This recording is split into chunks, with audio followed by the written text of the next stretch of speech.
Juli 2025. Di tengah dunia yang masih sibuk ngomongin AI, krisis geopolitik, dan suku bunga global, dua institusi raksasa, Kementerian Keuangan Amerika Serikat dan Bank Sentral Eropa, menggelar rapat darurat bersamaan. Tapi anehnya, bukan karena perang, bukan juga karena krisis pasar modal. Penyebabnya lebih sepele, tapi mematikan, QR Code kecil dari Indonesia.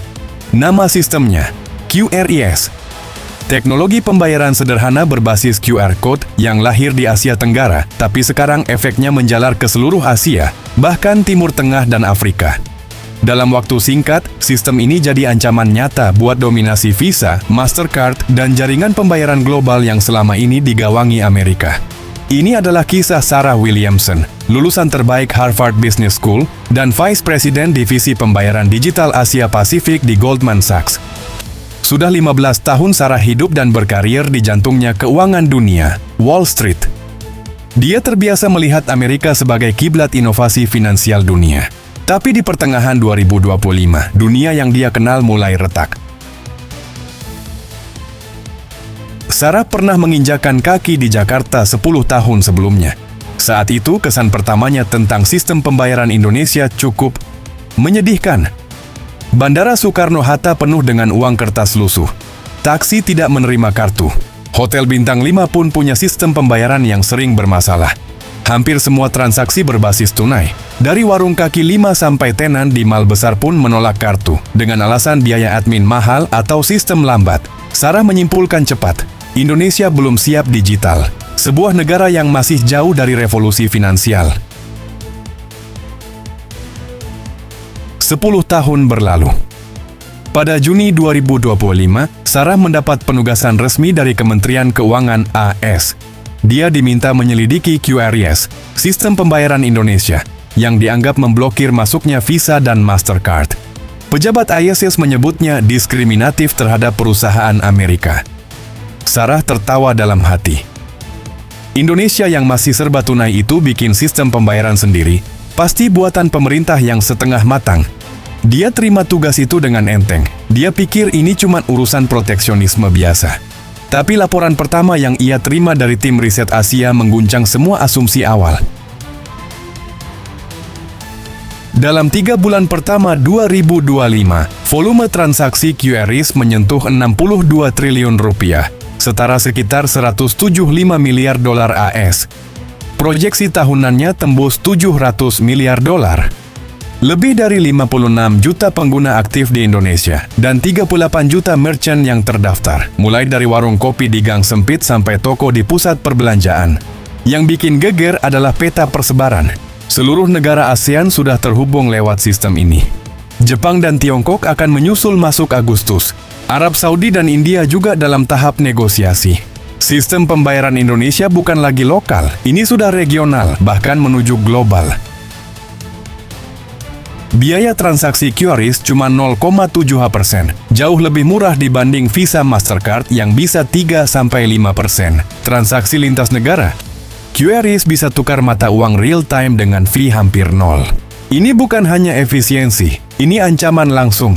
Struktur monopoli global yang dibangun selama puluhan tahun oleh raksasa keuangan Amerika mulai retak. Pusat retakannya? Jakarta. Sarah tahu satu-satunya cara untuk benar-benar memahami ini adalah datang langsung ke lapangan. 25 Juni 2025. Saat mendarat di Bandara Soekarno-Hatta, Sarah melihat pemandangan yang jauh berbeda dari 10 tahun lalu. Hampir semua tempat menempelkan QR Code. Transaksi di kafe?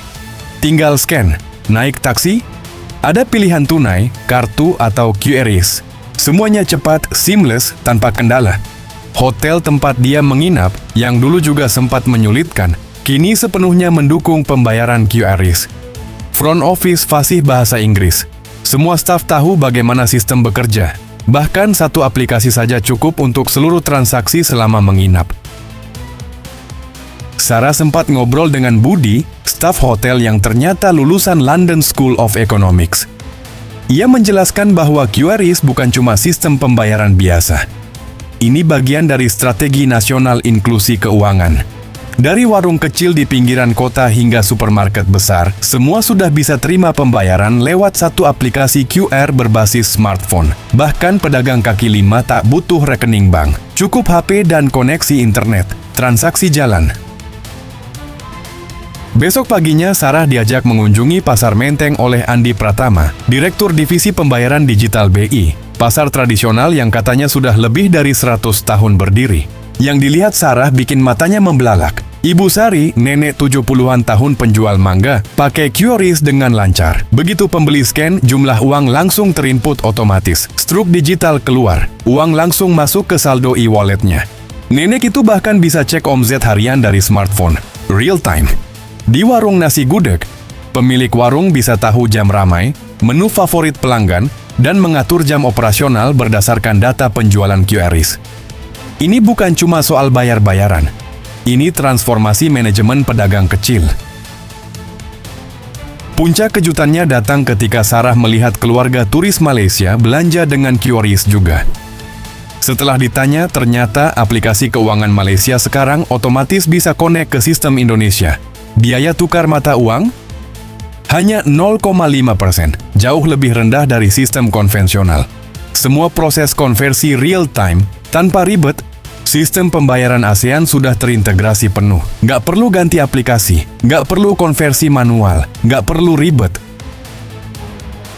Sistem pembayaran buatan Indonesia ini dibangun dari nol, bukan oleh korporasi swasta, tapi lewat kolaborasi bank sentral. Filosofinya bukan profit semata, tapi inklusi. Memberdayakan pedagang kecil, membuka pintu ekonomi digital buat jutaan orang yang sebelumnya bahkan nggak punya rekening bank. Dengan teknologi ini, nenek-nenek di desa bisa melayani turis asing dan tahu omzet hariannya tanpa perlu kalkulator. Sarah akhirnya harus mengakui, semua teori keuangan yang ia pelajari di Amerika, semua keyakinan soal dominasi Visa dan Mastercard mulai runtuh. Dalam perjalanan pulang, Sarah cuma bisa menatap kosong ke layar laptopnya. Ia tahu sistem pembayaran dunia sedang memasuki babak baru. QRIS adalah sinyal bahwa dunia tidak lagi harus bergantung pada sistem lama yang rumit dan mahal. QRIS adalah simbol bahwa negara berkembang bisa bikin inovasi yang bukan hanya setara, tapi bahkan lebih cocok untuk kebutuhan dunia modern. Dan semua ini dimulai dari satu kode QR kecil, di sebuah pasar tradisional, di sebuah negara yang dulu dianggap tertinggal. Bagaimana menurut kalian? Tulis pendapatmu di kolom komentar. Jangan lupa like, share, dan subscribe ya!